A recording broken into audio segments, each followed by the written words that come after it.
کیا والد کا حج اولاد کے لیے کافی ہے؟ کلیم اللہ صاحب یو پی سے پوچھتے ہیں، میں حج کرنے کا ارادہ رکھتا ہوں لیکن والد کہتے ہیں کہ ہم حج کر چکے ہیں اس لیے تم پر حج فرض نہیں ہے، جبکہ کاروبار وغیرہ ہم سب کا ہے اور پیسے بھی ہمارے پاس رہتے ہیں، تو کیا ہم حج کریں یا والد کی اجازت کا انتظار کریں؟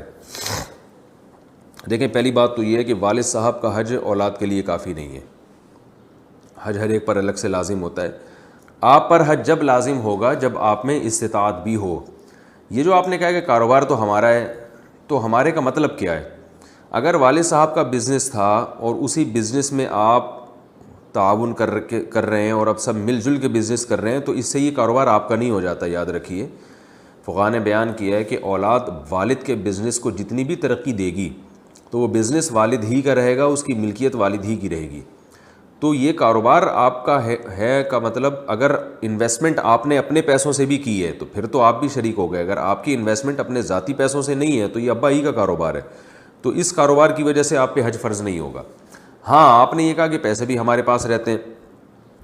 تو اگر پیسے آپ کے پاس اس طور پر رہتے ہیں کہ اس بزنس سے جو ارننگ ہوتی ہے تو وہ ارننگ آپ ہی رکھ رہے ہوتے ہیں، اور والد صاحب نے یہ کہا ہوا ہے کہ جو پیسے آپ اپنے پاس رکھیں گے وہ گویا آپ ہی کے ہیں، گویا نہیں بلکہ صاف لفظوں میں کہ وہ آپ کی رقم ہی ہے، وہ صرف انتظامی معاملات انتظام کے لیے آپ کے پاس نہیں رکھوائے گئے بلکہ وہ سچی مچی کے پکے آپ کو دے دیے گئے ہیں، تو پھر وہ آپ ان پیسوں کے مالک ہیں۔ پھر دیکھا جائے گا کہ ایام حج، یعنی حج کی جب درخواستیں جاری ہوتی ہیں، ایام حج نہیں بلکہ وہ ایام جن میں حج کی درخواستیں جاری ہیں، تو ان دنوں میں اگر آپ کے پاس اتنی بڑی رقم جمع ہو گئی جس سے حج کرنا ممکن ہے تو پھر آپ پہ حج فرض ہو جائے گا۔ لیکن اگر وہ پیسے آپ کے پاس ویسے ہی رہتے ہیں